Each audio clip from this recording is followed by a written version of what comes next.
Biochemistry के introduction हम पढ़ेंगे। The bodies of living organism are made up of chemical elements. ये कहती हैं कि हमारे जो जिस्म है या जो लिविंग ऑर्गेनिज्म के जो जिस्म है यानी बॉडी है, are made up of chemical elements. तो किससे बनी है? यानी केमिकल एलिमेंट्स से बनती है। The most common elements in the living organism are carbon, hydrogen, nitrogen, oxygen, phosphorus and sulphur. ये कहते हैं कि कॉमन एलिमेंट्स जो है जो लिविंग ऑर्गेनिज्म में पाए जाते हैं वो क्या है? कार्बन है, हाइड्रोजन है, नाइट्रोजन है, ऑक्सीजन है, फास्फोरस है एंड सल्फर है। तो हमारे बॉडी में केमिकल एलिमेंट्स है और उनमें जो कॉमन एलिमेंट्स है लिविंग ऑर्गेनिज्म ये पाए जाते हैं। The chemical analysis of protoplasm shows that it is composed of two types of compounds. तो हम देखते हैं द केमिकल एनालिसिस। तो आप केमिकल एनालिसिस यानी केमिकल जो रिएक्शन होती है ऑफ द प्रोटोप्लाज्म। प्रोटोप्लाज्म किसे कहते हैं? प्रोटोप्लाज्म यानी न्यूक्लियस और साइटोप्लाज्म को दोनों को हम क्या कहेंगे? प्रोटोप्लाज्म। न्यूक्लियस और जो साइटोप्लाज्म का जो हिस्सा है यानी न्यूक्लियस का हिस्सा और साइटोप्लाज्म का जो हिस्सा है, हम इन दोनों को क्या कह सकते हैं? Protoplasm.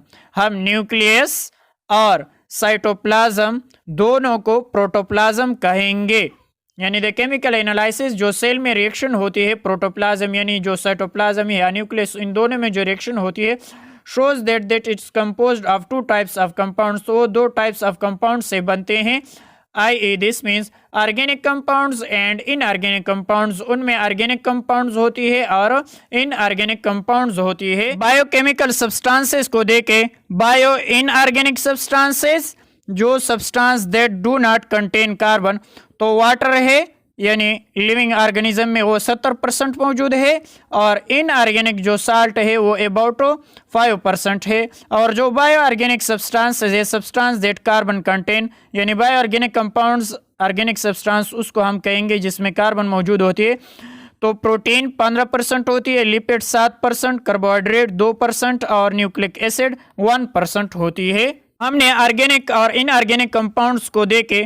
These compounds are present in the somewhat different proportion in different organism and even in different types of cell of the same organism। ये कहते हैं कि ये जो कंपाउंड्स है यानी ऑर्गेनिक और इनऑर्गेनिक जो हमने पढ़े, तो ये कंपाउंड्स क्या होते हैं? प्रेजेंट होते हैं समवट डिफरेंट प्रोपोर्शन, मुख्तलिफ किस्म के प्रोपोर्शन में डिफरेंट ऑर्गेनिज्म में होती है, यानी डिफरेंट अगर ऑर्गेनिज्म में डिफरेंट पोर्शन पर होती है। And even in the different types of cell और different types of cell of the same organism भी हो सकती है। Organic compounds consist of carbohydrates. तो ऑर्गेनिक कंपाउंड्स हम किस तरह मुश्तमिल करेंगे? यानी कार्बोहाइड्रेट्स पर मुश्तमिल होंगे, proteins, lipids, nucleic acid and vitamins. तो these molecules are called biological molecules. तो इन मालिक्यूल्स को हम क्या कहेंगे? बायोलॉजिकल मालिक्यूल्स कहेंगे। तो biochemistry is the study of organic compounds and the reaction that आकर इन लिविंग ऑर्गेनिज्म। कंपाउंड्स में तो ऑर्गेनिक कंपाउंड्स कंसिस्ट होती है यानी इन सब पर carbohydrates, protein, lipids, nucleic acid वगैरह, विटामिन्स। तो इसको हम यानी बायोलॉजिकल मालिक्यूल्स, ऑर्गेनिक कंपाउंड्स को हम क्या कहेंगे? बायोलॉजिकल मालिक्यूल्स भी कह सकते हैं। और बायोकेमिस्ट्री की तारीफ हम इस तरह करेंगे, the study of organic compounds यानी जो ऑर्गेनिक कंपाउंड्स होती है या बायो मालिक्यूल्स जो होती है, एंड रिएक्शन दैट आकर इन लिविंग ऑर्गेनिज्म, और इनके जो आपस में रिएक्शन होती है लिविंग ऑर्गेनिज्म में, तो इसको हम क्या कहेंगे? बायोकेमिस्ट्री। इसकी जो स्टडी हम करते हैं, इस स्टडी में कौन से ब्रांच में हम करेंगे? बायोकेमिस्ट्री में। By using chemical knowledge and techniques, और इसी तरह हम जो केमिकल नॉलेज इस्तेमाल करते हैं, जो हम techniques, biochemist understand and solves biological problem. और इस तरह जो बायोकेमिस्ट है ये अंडरस्टैंड करते हैं कि किस तरह होगी और सॉल्व करते हैं बायोलॉजिकल प्रॉब्लम्स। तो biochemistry focus on the process of happening at the molecular level. तो जो बायोकेमिस्ट्री है हम फोकस देंगे जो प्रोसेस होती है happening at a molecular level पर, हम उसको यानी स्टडी करेंगे। The study of this unit we will enable you are या you to recognise and now the structure, sources and importance of this biological molecules.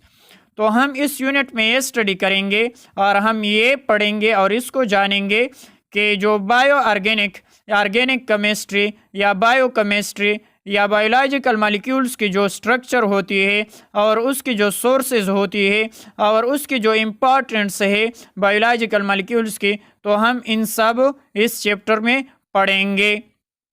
Real words link को देके large biological molecules perform a wide range of jobs in organisms.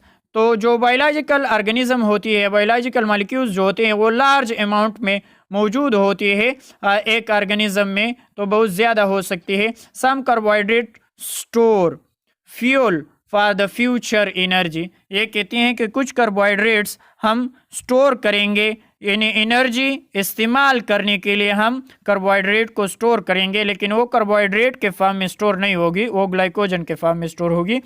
Some lipids are के structure, और इसी तरह जो lipids हम जो structure देखेंगे components of the cell membrane, जो सेल मेम्ब्रेन में है जो कंपोनेंट्स है, जो लिपिड हम के स्ट्रक्चर कहते हैं components of the cell membrane, तो इसको हम देखेंगे। यानी सम लिपिड्स ऐसे होती हैं आर द के, जो के होती है स्ट्रक्चर कंपोनेंट्स होती है ऑफ द सेल मेम्ब्रेन की, यानी स्ट्रक्चर कंपोनेंट्स होती है सेल मेम्ब्रेन की lipids.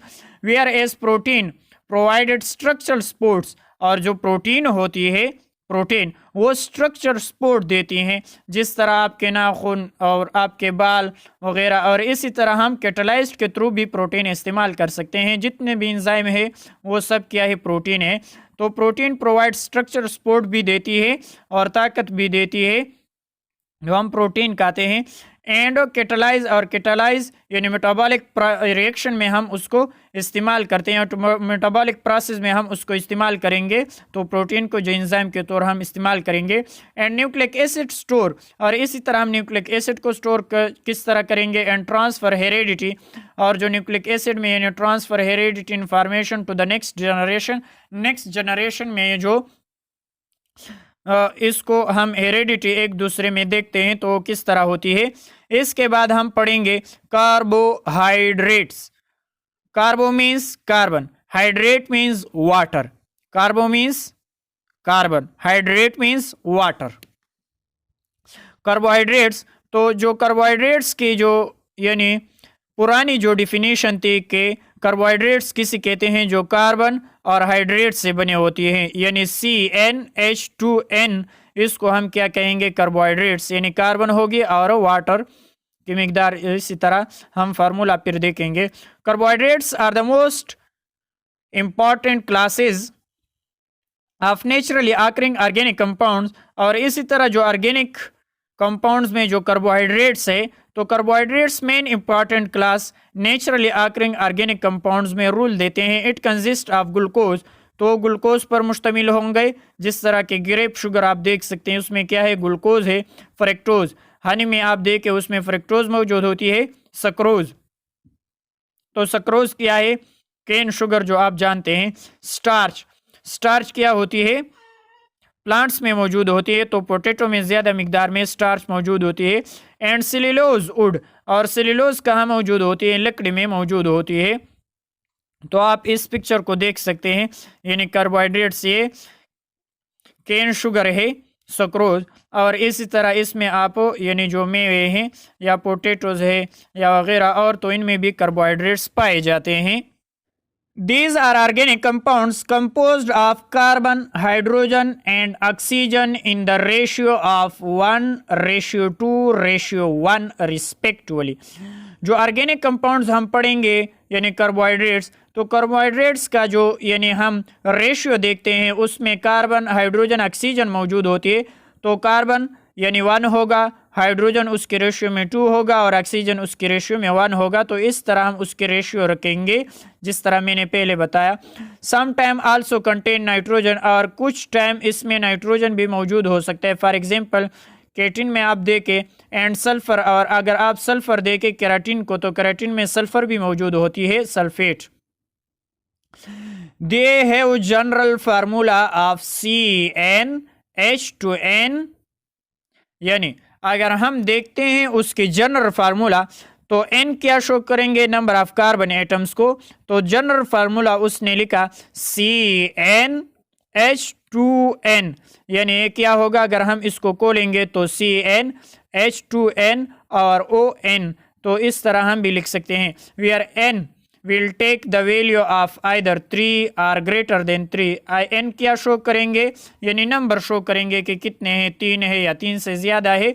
According to the modern definition, अगर हम मॉडर्न डिफिनीशन को देखें तो ये कंसेप्ट यानी बाद में गलत हुआ। किस तरह गलत हुआ, यानी बास इस तरह इस फार्मूले में अगर आप देखें एसिटिक एसिड को, तो एसिटिक एसिड इस फार्मूले के थ्रू सही है, लेकिन वो क्या है, कार्बोहाइड्रेट्स नहीं है।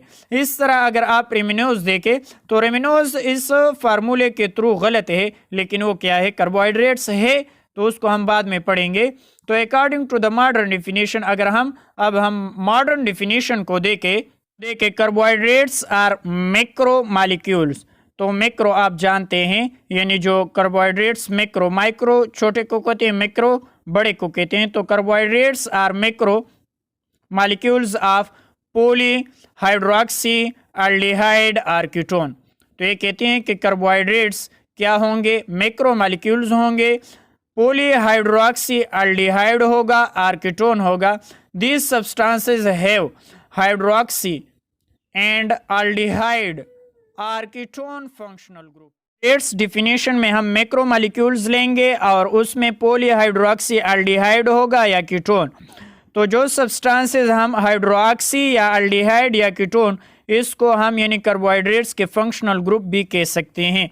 अगर किसी ने बताया कि कार्बोहाइड्रेट्स के फंक्शनल ग्रुप क्या है, तो आप कहेंगे कि पॉलीहाइड्रोक्सी उसके फंक्शनल ग्रुप हो सकती है, यानी पॉलीहाइड्रोक्सी जो होती है वो भी फंक्शनल ग्रुप है, और जो एल्डिहाइड या कीटोन वो भी फंक्शनल ग्रुप हो सकती है। तो एक कार्बोहाइड्रेट्स में 2 फंक्शनल ग्रुप होंगे, एक एल्डिहाइड और एक पॉलीहाइड्रोक्सी होंगे, यानी जो हाइड्रोक्साइड जितनी मिकदार में मौजूद है उसको हम पॉलीहाइड्रोक्सी कहेंगे, और एक एल्डिहाइड फंक्शनल ग्रुप है। अगर कीटोनिक है तो हम उसको एक फंक्शनल ग्रुप कीटोन कहेंगे और दूसरा ग्रुप यानी पॉलीहाइड्रोक्सी कहेंगे। तो हम देख सकते हैं carbohydrates are usually referred as a saccharide. तो सैकराइड यानी लिटन, सैकरम मीन्स शुगर। तो सैकराइड किससे अखस हुआ है, यानी शुगर से। अगर इसको देखें, अगर लास्ट में OSE आता है तो उसकी मानी भी शुगर है, और यानी सैकराइड की भी मानी शुगर है। बिकॉज दे आर स्वीट, तो इसकी स्वीट टेस्ट होती है ऑफ द सिंपलर मेंबर। तो ये क्या है, सिंपलर मेंबर है स्वीटनेस की of the class commonly known as sugar, और इसको हम यानी शुगर कह सकते हैं। तो देखिए कार्बोहाइड्रेट्स की राइस, चावल, वेट तो आप जानते हैं, गंदम, और इस तरह बिस्किट आप जानते हैं, पोटैटो आलू को भी जानते हैं, ग्रेप्स अंगूर को भी देख सकते हैं, और आर्ट्स, और जो हम उसको यानी उर्बस कहते हैं, जो यानी गंदम में जो उगती हैं, ये उसको कहते हैं। तो ये सोर्सेज ऑफ कार्बोहाइड्रेट्स है। तो इसको देख ले, एल्डिहाइड हम किसे कहते हैं, CHO। तो CHO को अगर हम स्ट्रक्चर लिखते हैं तो यानी ऑक्सीजन के साथ डबल बॉन्ड होगा, हाइड्रोजन के साथ सिंगल, और इस तरफ H भी हो सकता है जिसको हम फॉर्मल एल्डिहाइड कहते थे। ऑर्गेनिक कंपाउंड्स में हमने बार बार पढ़ा, अगर R है तो उसको हम यानी एल्डिहाइड कहेंगे। और इसी तरह कीटोन RCOR, तो हम किस तरह लिखेंगे, यानी कीटोन के इस तरफ भी R ग्रुप्स होगा अल्काइल, और इस तरफ भी R ग्रुप्स होगा, तो हम उसको यानी कीटोन कहेंगे। तो एल्डिहाइड इस तरह लिखेंगे फंक्शनल ग्रुप, और कीटोन की इस तरह लिखेंगे। इसके बाद कार्बोहाइड्रेट्स की मॉडर्न डिफिनेशन जो हमने पढ़ी, तो carbohydrates are chemically may be defined as optically active. यानी ये क्या होगा, कार्बोहाइड्रेट्स अगर केमिकली हम डिफाइंड करेंगे तो वो ऑप्टिकली एक्टिव होगा, ऑप्टिकली एक्टिव। तो ऑप्टिकली एक्टिव में बाद में बताता हूँ। पॉलीहाइड्रोक्सी यानी पॉलीहाइड्रोक्सी होगा, और एल्डिहाइड होगा या कीटोन, यानी पॉलीहाइड्रोक्सी यानी उसमें ज़्यादा मिकदार में हाइड्रोक्सी फंक्शनल ग्रुप मौजूद होंगे, और एल्डिहाइड भी मौजूद होगा या कीटोन होगा, इनमें एक होगा। Are the compounds which produce such unit on hydrolysis, और इसी तरह भी हो सकते हैं कार्बोहाइड्रेट्स। तो ये कार्बोहाइड्रेट्स की डिफिनेशन है, या वो कंपाउंड्स जो हम प्रोड्यूस कर सकते हैं हाइड्रोलिस के थ्रू, यानी अगर हम हाइड्रोलिस के थ्रू पॉलीहाइड्रोक्सील्डिहाइड या कीटोन को हम हाइड्रोलिसिस के थ्रू उसको यानी बना सकते हैं, तो उसको हम भी कार्बोहाइड्रेट्स कहेंगे। तो कार्बोहाइड्रेट्स की डिफिनेशन किस तरह कि ऑप्टिकली एक्टिव होंगे और पॉलीहाइड्रोक्सील्डिहाइड होंगे या पॉलीहाइड्रोक्सी कीटोन होंगे, या अगर हम एक कंपाउंड्स लेते हैं और उससे अगर हम पॉलीहाइड्रोक्सील्डिहाइड तैयार कर सकते हैं या पॉलीहाइड्रोक्सी कीटोन तैयार कर सकते हैं, तो उसको भी हम कार्बोहाइड्रेट्स कह सकते हैं। फॉर एग्जांपल सक्रोज, तो सक्रोज से हम पॉलीहाइड्रोक्सील्डिहाइड और पॉलीहाइड्रोक्सी कीटोन तैयार कर सकते हैं। तो ये क्या है, यानी कार्बोहाइड्रेट्स में आई। जिस तरह सेल्यूलोज भी आ सकता है, इनमें हम ग्लूकोज को तैयार कर सकते हैं, ग्लाइकोजन आया, स्टार्च आया, एक्सेट्रा वगैरह। तो अगर हम सक्रोज को हाइड्रोलिसिस कराते हैं तो क्या होगा, हमें ग्लूकोज और फ्रक्टोज मिलेगा, लेकिन ये दोनों यानी बिल्कुल एक जैसे परसेंट में मिलेंगे। जितने ग्लूकोज मिलेंगे उतने फ्रक्टोज मिलेंगे। इस तरह नहीं कि ग्लूकोज ज्यादा मिलते हैं और फ्रक्टोज कम, यानी ये एक मिकदार में हमें मिलेंगे। लेकिन अगर हम सक्रोज को हाइड्रोलिसिस कराते हैं तो ग्लूकोज और फ्रक्टोज मिलेंगे। और इसी तरह अगर हम स्टार्च की हाइड्रोलाइसिस कराते हैं, किसमें, H2SO4 या HCl आप ले सकते हैं, एंड 273 केल्विन, और जो एटमॉस्फेरिक प्रेशर होगा वो 2 से लेकर यानी 3 atm आप ले सकते हैं एटमॉस्फेरिक प्रेशर। तो उससे हम n नंबर ऑफ ग्लूकोज मिल सकते हैं, यानी n नंबर ऑफ ग्लूकोज आपके साथ मिलेंगे। तो ये स्टार्च का फार्मूला है। अगर स्टार्च के हम हाइड्रोलाइसिस कराते हैं, यानी मैंने बताया था, तो n नंबर ऑफ ग्लूकोज हमारे साथ मिल सकते हैं। तो जो जनरल फार्मूला था पहले जो इस बुक्स में लिखा था CnH2nOn, इसको हम इस तरह, लेकिन अगर हम देखें रेमिनोज को, तो रेमिनोज इस फार्मूले को फॉलो नहीं करते, लेकिन फिर भी वो क्या है, कार्बोहाइड्रेट्स है। तो ये फार्मूला इस पर अप्लाई नहीं हो रहा। इस तरह अगर हम एसिटिक एसिड को देखें तो वो नॉन कार्बोहाइड्रेट्स है, लेकिन इस फार्मूले को अप्लाई कर सकते हैं और वो नॉन कार्बोहाइड्रेट्स है। अगर हम इस तरह देखें यानी सक्रोज को, तो सक्रोज क्या है, कार्बोहाइड्रेट्स है। तो सक्रोज क्या है, C12H22O11, लेकिन जो यानी पाकिस्तानी बुक्स में इस तरह लिखे CnH2nOn, लेकिन अगर हम इसकी जगह इस तरह ये फार्मूला लिख दे यानी CXH2O,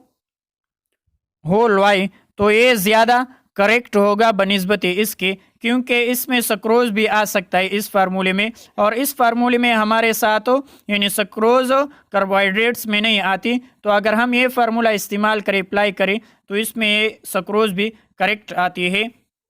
इसको भी देखें, यानी most abundant elements living tissue में क्या है, ऑक्सीजन है। देखें दोबारा, most abundant elements in living tissue, यानी एलिमेंट जो एब्डोमिनेंट है लिविंग टिश्यू में वो ऑक्सीजन है। लेकिन अगर हम मोस्ट एब्डोमिनेंट केमिकल्स देखें इन लिविंग टिश्यू, तो वो क्या है, वाटर है। इसमें आप यानी करेक्शन कर दे, अगर उसने एलिमेंट्स दिया हुआ है कि एलिमेंट्स बता दे most abundant in living tissue, तो वो ऑक्सीजन है। यानी अगर एलिमेंट्स बता दिया तो ऑक्सीजन है, लेकिन उसने केमिकल्स बता दिया तो केमिकल्स क्या है, वाटर है। बात क्लासिफिकेशन ऑफ कार्बोहाइड्रेट्स हम पढ़ेंगे। तो carbohydrates are divided into 3 main classes, monosaccharide, oligosaccharide, polysaccharide. तो हम कार्बोहाइड्रेट्स को 3 मेन क्लासेस में डिवाइड करेंगे। This division of carbohydrates is based on the number of simple sugar unit present per molecule. तो हमने कार्बोहाइड्रेट्स के डिवीजन के किसके बेसिस पर, simple sugar units present in molecules में कितने हैं।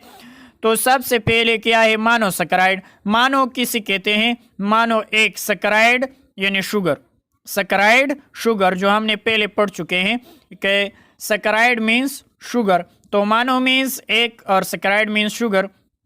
तो monosaccharide are the simplest sugar, यानी मोनोसैकेराइड क्या है, सिंपलेस्ट शुगर है and most basic unit of carbohydrates. और कार्बोहाइड्रेट की क्या है, यानी मोस्ट बेसिक यूनिट क्या है, यानी मोनोसैकेराइड है। They cannot be further hydrolysed to the simple components, यानी हम उसको और हाइड्रोलिसिस नहीं करा सकते या उसको यानी हम और नहीं तोड़ सकते, they cannot further hydrolyse to the simple components, हम और इसको सिंपल कंपोनेंट्स में हाइड्रोलिसिस नहीं करा सकते।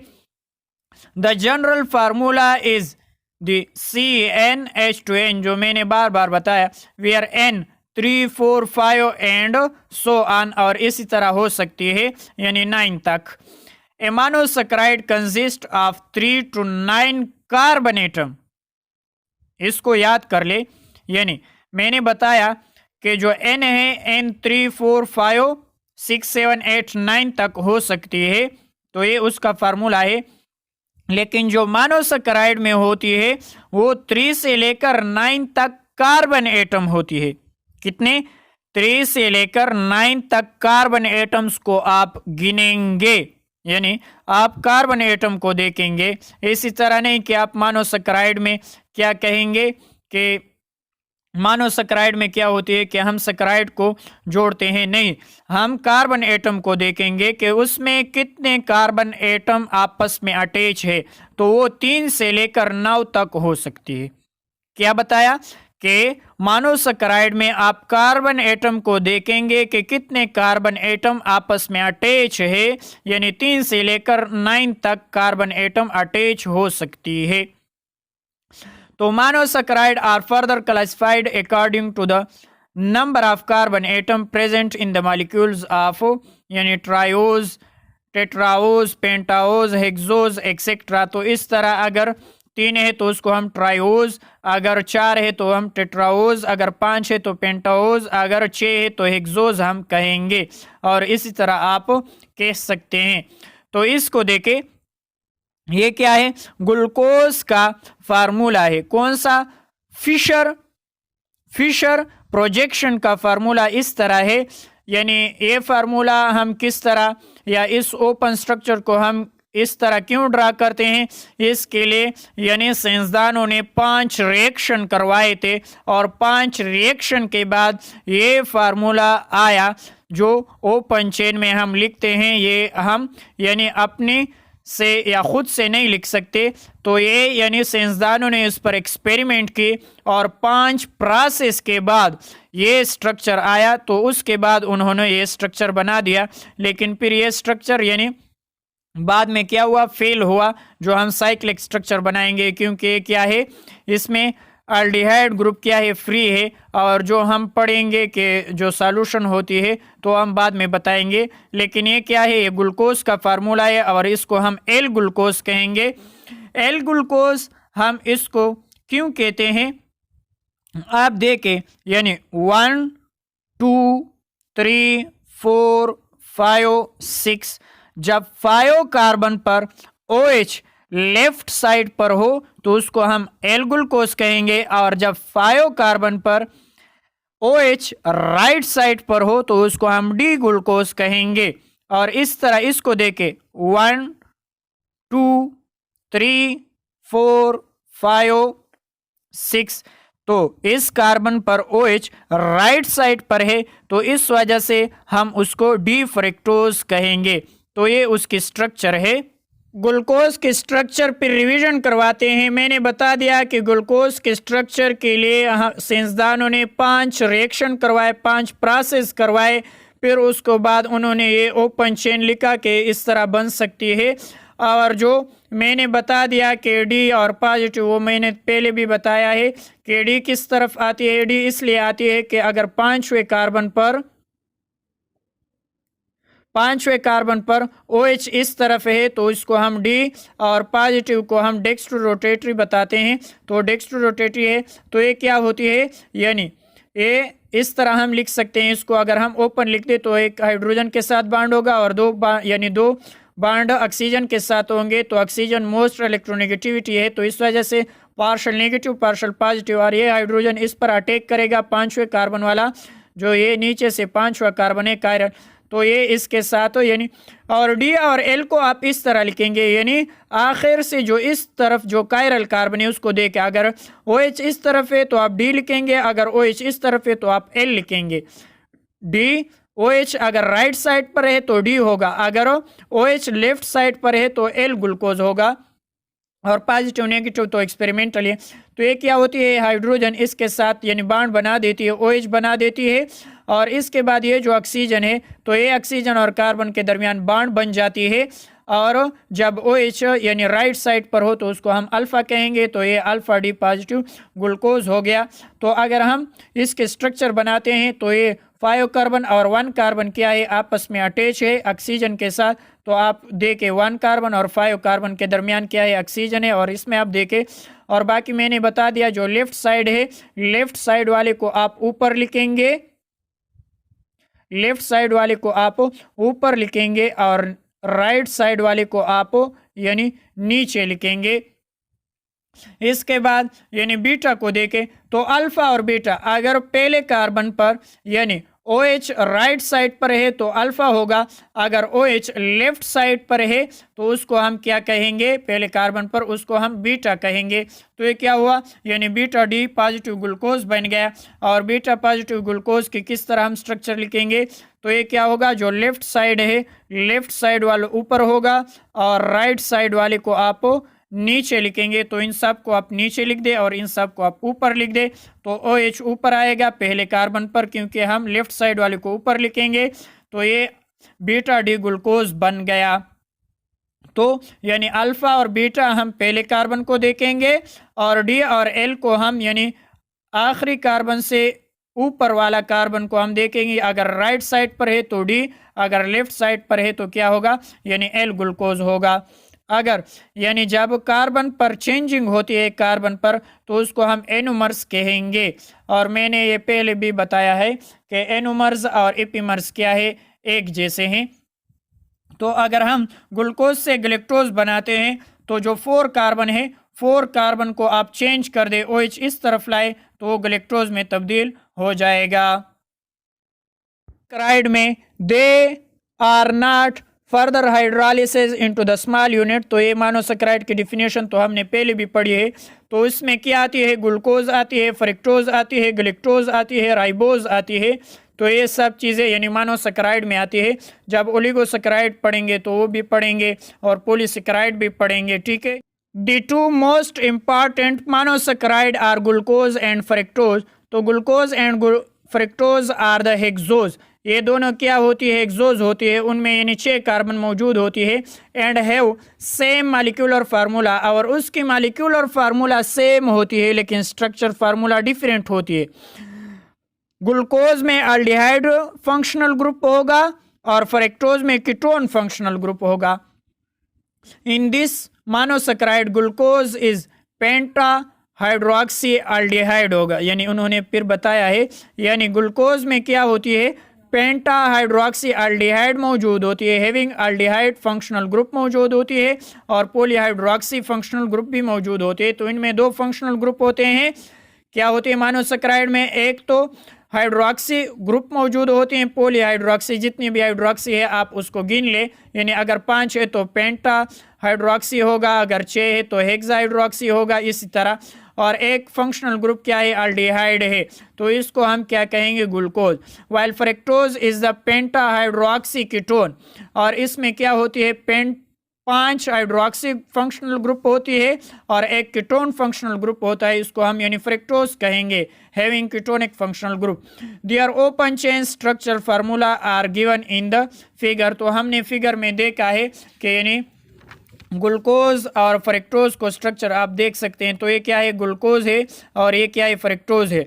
तो ग्लूकोज में फंक्शनल ग्रुप क्या है, यानी अल्डिहाइड ग्रुप है, और बाकी यानी हाइड्रोक्साइड फंक्शनल ग्रुप है। और कीटोन में क्या है, यानी फ्रक्टोज में क्या है, कीटोनिक फंक्शनल ग्रुप है।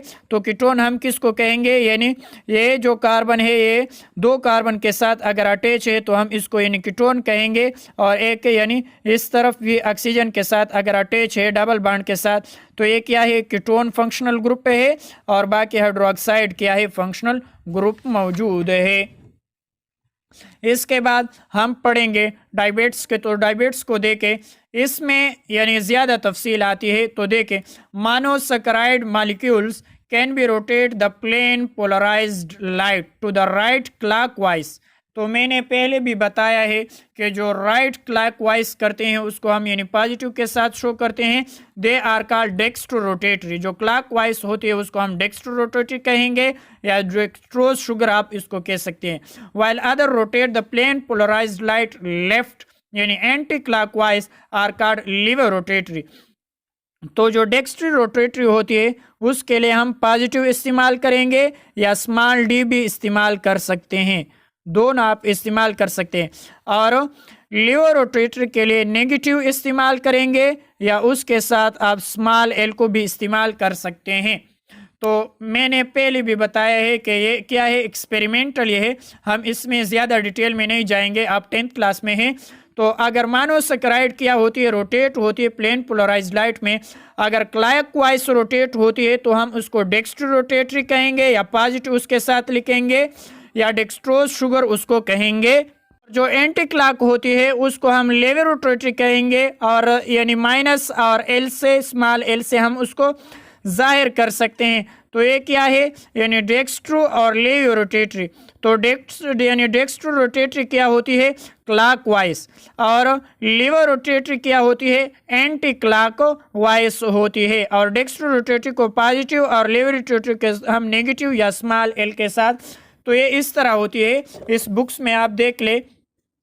तो अगर ये क्या है, प्लेन पोलराइज्ड लाइट है, अगर हम उसको सॉल्यूशन यानी ऑप्टिकली एक्टिव है वो सॉल्यूशन, ये तो ज़रूरी है कि वो सॉल्यूशन ऑप्टिकली एक्टिव होगा। तो अगर वो यानी क्लॉकवाइज में डायरेक्शन को चेंज करती है, क्लॉकवाइज में रोटेटरी होती है, तो उसको हम डेक्स्ट्रो रोटेटरी आइसोमर कहेंगे। अगर वो एंटी क्लॉकवाइज यानी वो इस तरफ रोटेटरी होती है एंटी क्लॉकवाइज, तो हम उसको यानी लीवर रोटेटरी कहेंगे। Monosaccharides are reducing in nature. जो मोनोसैकेराइड होती है वो रिड्यूसिंग इन नेचर होते हैं, commonly known as reducing sugar, और इस वजह से हम उसको यानी रिड्यूसिंग शुगर कहेंगे। तो glucose can dissolve in small amount of water to make यानी सिर्फ यानी 1 ग्राम पर 1 सेंटीमीटर क्यूब ऑफ H2O। तो अगर हम ग्लूकोज डिजॉल्व करते हैं यानी स्मॉल अमाउंट ऑफ वाटर में, तो वो हमें सिर्फ दे सकते हैं। तो इस वजह से तो उन्होंने ये लिखा हुआ है monosaccharide are reducing in nature, commonly known as reducing sugar. तो रिड्यूसिंग शुगर क्या होती है वो मैं बताता हूँ कि रिड्यूसिंग शुगर क्या होती है। इसको देखे रिड्यूसिंग शुगर को, तो रिड्यूसिंग शुगर क्या होती है, those carbohydrates which contain free aldehyde और कीटोनिक ग्रुप। ये कहती हैं कि रिड्यूसिंग शुगर वो होंगे जिस कार्बोहाइड्रेट्स में एल्डिहाइड या कीटोनिक ग्रुप क्या हो, फ्री हो, एंड रिड्यूस फिलिंग सॉल्यूशन, और रिड्यूस करे फिलिंग सॉल्यूशन को या टॉलन रिएजेंट को क्या करे यानी रिड्यूस करे, उसको हम क्या कहेंगे यानी रिड्यूसिंग शुगर। तो फिलिंग टेस्ट क्या होती है और टॉलेंट रिएजेंट क्या होती है।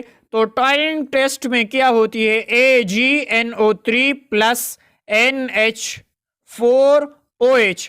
तो ये क्या होती है, टॉलेंट टेस्ट इसको कहती हैं।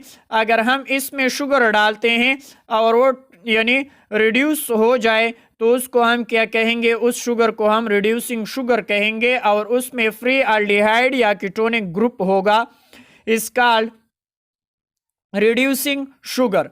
तो फॉर एग्जाम्पल ऑल मोनोसैकेराइड क्या है, रिड्यूसिंग शुगर है। ऑल मोनोसैकेराइड क्या है, रिड्यूसिंग शुगर है। डाइसैकेराइड में माल्टोज और लेक्टोज रिड्यूसिंग शुगर है। डाइसैकेराइड में माल्टोज और लेक्टोज क्या है, रिड्यूसिंग शुगर है। तो फिलिंग सॉल्यूशन क्या होती है, फिलिंग सॉल्यूशन में टॉलेंट टेस्ट मैंने बता दिया, AgNO3 प्लस NH4OH, तो उसको हम यानी टॉलेंट टेस्ट कहेंगे। और Fehling solution CuSO4 plus NaK tartrate यानी पोटाशियम टायरेट अगर हम लेते हैं तो इसमें क्या होती है, जो कॉपर प्लस है वो कॉपर +1 में तब्दील हो जाता है, और इसी तरह यानी ये Cu2O बना देती है। यानी वो +1 में तब्दील हो जाती है, तो इसको हम यानी फिलिंग सॉल्यूशन कहेंगे। तो ये किस तरह होती है, अगर हम उसके रंग देते हैं यानी उसमें यानी जो रंग होती है वो तब्दील हो जाती है। किस तरह, when reducing sugar dissolve in, अगर आपने रिड्यूसिंग शुगर डिजॉल्व किया, the solution blue colour change to red, तो वो पहले ब्लू कलर में होती है, तो अगर आपने उसमें शुगर डाला और वो रिड्यूस हुआ तो वो रेड कलर में तब्दील हो जाएगा। अगर वो रिड्यूस नहीं हुआ तो वो ब्लू कलर वैसे रहेगी। ठीक है, तो इसका टेस्ट आसान इस तरह हो सकती है, आपका ब्लू कलर नजर आएगा, अगर ब्लू कलर रेड में तब्दील हो गया तो वो रिड्यूसिंग शुगर है, अगर वो रेड में तब्दील नहीं हो गया तो क्या है, यानी नॉन रिड्यूसिंग शुगर है। और इसमें यानी रिड्यूसिंग शुगर में क्या होती है, फ्री अल्डिहाइड और कीटोनिक ग्रुप जरूरी है। तो ऑल मोनोसैकेराइड क्या है, यानी वो रिड्यूसिंग शुगर है। और डाइसैकेराइड में माल्टोज और लैक्टोज में यानी क्या होती है, फ्री ग्रुप्स मौजूद होती है, तो वो मैं बाद में बताऊंगा। तो इस वजह से उसको हम क्या कहेंगे, यानी रिड्यूसिंग शुगर कहेंगे। और नॉन रिड्यूसिंग शुगर क्या है, तो आल मोनोसैकेराइड के आल पॉलीसैकेराइड क्या है, यानी आल पॉलीसैकेराइड नॉन रिड्यूसिंग शुगर है। और फॉर एग्जांपल आप यानी सक्रोज ले ले, तो सक्रोज क्या है, वो भी क्या है, डाइसैकेराइड है, लेकिन वो क्या है, नॉन रिड्यूसिंग शुगर है। यानी फॉर एग्जांपल लेते हैं तो आल पॉलीसैकेराइड, तो क्या है, पॉलीसैकेराइड जो होती है वो नॉन रिड्यूसिंग शुगर होती है, जो भी है, सेल्यूलोज है, स्टार्च है वगैरह, जितनी भी पॉलीसैकेराइड है, इन्हें स्टार्च, सेल्यूलोज, ग्लाइकोजन, ये सब क्या है, नॉन रिड्यूसिंग शुगर है। और डाइसैकेराइड में सक्रोज क्या है, यानी नॉन रिड्यूसिंग शुगर है, उसमें यानी फ्री ग्रुप्स मौजूद नहीं है, तो इस वजह से वो क्या है, यानी नॉन रिड्यूसिंग शुगर है। इसके बाद स्टार्च को देखें, स्टार्च में अगर हम आयोडीन डाल दें तो वो ब्लू ब्लैक कलर देगा, क्योंकि उसमें आयोडीन की एब्जॉर्प्शन होती है, स्टार्च में आयोडीन की एब्जॉर्प्शन होती है, तो इस वजह से वो रंग आयोडीन में का जो रंग है वो इसमें चला जाएगा और वो आयोडीन के कलर को इख्तियार करेगा, ब्लू ब्लैक कलर तब्दील हो जाएगा। और इसी तरह अगर हम सेल्यूलोज में आयोडीन टेस्ट करवाते हैं, उसमें आयोडीन डालते हैं, तो वो नॉट पॉजिटिव टेस्ट देते हैं, यानी उसमें आयोडीन रिजॉल्व नहीं होती, क्योंकि उसकी स्ट्रेट चेन होती है, वो मैं बात बताऊंगा। तो सेल्यूलोज स्ट्रेट चेन की वजह से यानी एब्जॉर्प्शन ऑफ आयोडीन नहीं होती, तो वो नॉट पॉजिटिव टेस्ट देती है। फिजिकल प्रॉपर्टीज ऑफ मोनोसैकेराइड को देके हम फिजिकल प्रॉपर्टीज पढ़ेंगे। Some important physical properties are monosaccharide is, तो आप देखें सबसे पहले most monosaccharide have a sweet taste, तमाम मोनोसैकेराइड की टेस्ट क्या होती है, स्वीट होती है। फ्रक्टोज इज स्वीटर, यानी स्वीटर होती है, किससे, वो स्वीटेस्ट होती है। फ्रक्टोज क्या है, सबसे स्वीटेस्ट होती है, यानी 73% स्वीटर देन सक्रोज। ये कहती हैं कि जो फ्रक्टोज होती है वो स्वीटेस्ट होती है, सबसे मीठा होता है, सबसे, वो 73% स्वीटर है, किससे, सक्रोज से। सक्रोज किसी कहते हैं, केन शुगर या टेबल शुगर, उसको आप कह सकते हैं, दोनों, केन शुगर या टेबल शुगर को हम सक्रोज कहते हैं। और फ्रक्टोज जो है वो 73% स्वीटर है सक्रोज से। तो तमाम मोनोसैकेराइड क्या है, यानी स्वीट इन टेस्ट है। Number 2, they are usually colourless, तमाम मोनोसैकेराइड कलरलेस होती है, उसकी कलर नहीं होती। Crystalline solid at room temperature, और वो सॉलिड फॉर्म में होती है रूम टेम्परेचर में। तमाम मोनोसैकेराइड स्वीट होती हैं, तमाम मोनोसैकेराइड कलरलेस होती हैं, उसकी कलर नहीं होती। तमाम मोनोसैकेराइड क्रिस्टलाइन सॉलिड होती है एट रूम टेम्परेचर, यानी वो सॉलिड हालत में पाई जाती है। They are completely soluble in water, और ये वाटर में सॉल्युबल होती है, मोनोसैकेराइड वाटर में सॉल्युबल होती है। Despite their high molecular weights, अगर हम हाई मॉलिक्यूलर वेट्स को देखें, the presence of large number of hydroxide group, तो इसमें large number of hydroxide group मौजूद होंगे, make monosaccharide much more soluble water than most molecule of similar molecular mass। ये कहती हैं कि हाई मॉलिक्यूलर वेट वाले क्या होती है, large number of hydroxide group होंगे, मेक मोनोसैकेराइड बना देंगे, मच मोर वाटर सॉल्युबल, तो वो वाटर सॉल्युबल होंगे यानी मच मोर वाटर सॉल्युबल होंगे देन किससे, most molecule of similar molecular mass से।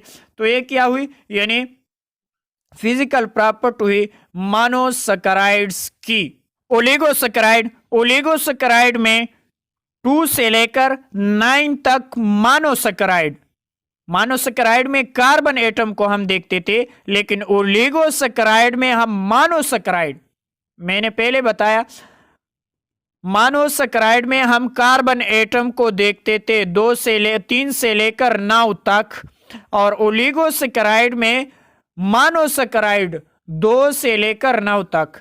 तो carbohydrates which are hydrolysis, carbohydrates जो उसकी हाइड्रोलिसिस होती है रिएक्शन विद वाटर, यानी जब हम उसको वाटर के साथ रिएक्ट कराते हैं, give 2 to 9 molecule of monosaccharide are simple sugar are called oligosaccharide. यानी ये वो कार्बोहाइड्रेट्स होती है जब हम उसकी हाइड्रोलिसिस कराते हैं और वाटर उसके साथ यानी मिला देते हैं या वाटर के साथ उसकी रिएक्शन करवाते हैं, तो वो 2 या 9 मॉलिक्यूल देते हैं मोनोसैकेराइड की या सिंपल शुगर की, तो उसको हम यानी ओलिगोसैकेराइड कहेंगे। Depending upon the number of monosaccharide molecules they produce on hydrolysis, और इसी तरह हम डिपेंड करेंगे कि कितने मोनोसैकेराइड देते हैं मॉलिक्यूल्स हाइड्रोलिसिस के दौरान। They are further classified as disaccharide, अगर 2 देते हैं तो उसको हम डाइसैकेराइड, अगर 3 देते हैं तो ट्राइसैकेराइड, 4 देते हैं तो टेट्रासैकेराइड, और इसी तरह आप जाए तो प्रीफिक्स डाई, ट्राई, टेट्रा वगैरह। Show the number of monosaccharide, तो ये डाई, टेट्रा और ट्राई क्या देती है, यानी नंबर शो करते हैं कि वो कितने मोनोसैकेराइड यूनिट्स आपको देते हैं। That they produce on hydrolysis, यानी हाइड्रोलिसिस में वो कितने मोनोसैकेराइड दे सकते हैं। अगर 2 दे सकते हैं तो उसको हम डाइसैकेराइड, अगर 3 मोनोसैकेराइड देते हैं तो उसको हम ट्राइसैकेराइड, अगर 4 दे सकते हैं तो उसको हम टेट्रासैकेराइड मोनोसैकेराइड यूनिट कहेंगे, यानी वो इतने मोनोसैकेराइड दे सकते हैं। तो oligosaccharide are white crystalline solid, monosaccharide क्या था, वो भी क्रिस्टलाइन सॉलिड था, मोनोसैकेराइड क्रिस्टलाइन सॉलिड था, और ओलिगोसैकेराइड क्रिस्टलाइन सॉलिड है लेकिन व्हाइट क्रिस्टलाइन सॉलिड है। ओलिगोसैकेराइड व्हाइट क्रिस्टलाइन सॉलिड है और इजिली सॉल्युबल इन वाटर, और ये भी वाटर सॉल्युबल है। मोनोसैकेराइड भी वाटर सॉल्युबल है और ओलिगोसैकेराइड भी वाटर सॉल्युबल है, और ये क्रिस्टलाइन सॉलिड था और ये भी व्हाइट क्रिस्टलाइन सॉलिड है। They are sweet in taste, तो इसके टेस्ट भी स्वीट था और इसके टेस्ट भी क्या है, स्वीट है। The most important member of oligosaccharide is disaccharide, तो मोस्ट इंपॉर्टेंट पार्ट्स जो मेंबर है ओलिगोसैकेराइड की वो डाइसैकेराइड है। फॉर एग्जांपल सक्रोज, सक्रोज को हम केन शुगर भी कहते हैं या टेबल शुगर आप उसको कहते हैं। अगर हम उसकी हाइड्रोलिसिस कर दे सक्रोज की, तो सक्रोज में इसको वाटर मिला दे तो वाटर 2 जमा होंगे, तो ये हाइड्रोजन 24 हो जाएंगे और ये ऑक्सीजन 12 हो जाएंगे, तो C6H12O6 2 मॉलिक्यूल्स आपको दे सकते हैं। तो प्रोड्यूस 2 मॉलिक्यूल्स आपको दे सकते हैं, इन विच 1 मॉलिक्यूल ऑफ ग्लूकोज, एक आपको ग्लूकोज देगा, एंड 1 मॉलिक्यूल ऑफ फ्रक्टोज, और दूसरा आपको फ्रक्टोज देगा। तो इन दोनों को आप जमा कर दे तो 6 12 और 12 12 24 और 6 12, तो हाँ इसमें वाटर ऐड कर दे H2O, एक H2O अगर आप इसमें ऐड कर देते हैं तो ये हाइड्रोजन 24 हो जाएंगे और ऑक्सीजन 12 पूरे हो जाएंगे। तो इसी तरह आपको एक ग्लूकोज और फ्रक्टोज दे सकती है। Lactose produce glucose and galactose, अगर आप लेक्टोज की हाइड्रोलिसिस कराते हैं तो वो ग्लूकोज और गलेक्टोज दे सकती है। तो डाइसैकेराइड मोनोसैकेराइड में किस तरह तब्दील होंगे, सक्रोज है, सक्रोज के फार्मूला मैंने बता दिया C12H22O11, उसमें वाटर को ऐड कर दे तो वो ग्लूकोज प्लस फ्रक्टोज देगा, और इस सक्रोज को हम टेबल शुगर या केन शुगर भी कह सकते हैं। लेक्टोज, लेक्टोज में अगर आप वाटर ऐड करवा देते हैं तो वो ग्लूकोज प्लस ग्लेक्टोज देगा, और माल्टोज को अगर आप वाटर ऐड करवा देते हैं तो वो ग्लूकोज प्लस ग्लूकोज देता है। और लेक्टोज को हम मिल्क शुगर भी कह सकते हैं, लेक्टोज को हम मिल्क शुगर भी कह सकते हैं। तो ये आप याद कर ले, यानी सक्रोज हमें ग्लूकोज प्लस फ्रक्टोज देता है, लेक्टोज हमें ग्लूकोज प्लस ग्लेक्टोज देता है और माल्टोज हमें ग्लूकोज प्लस ग्लूकोज देता है।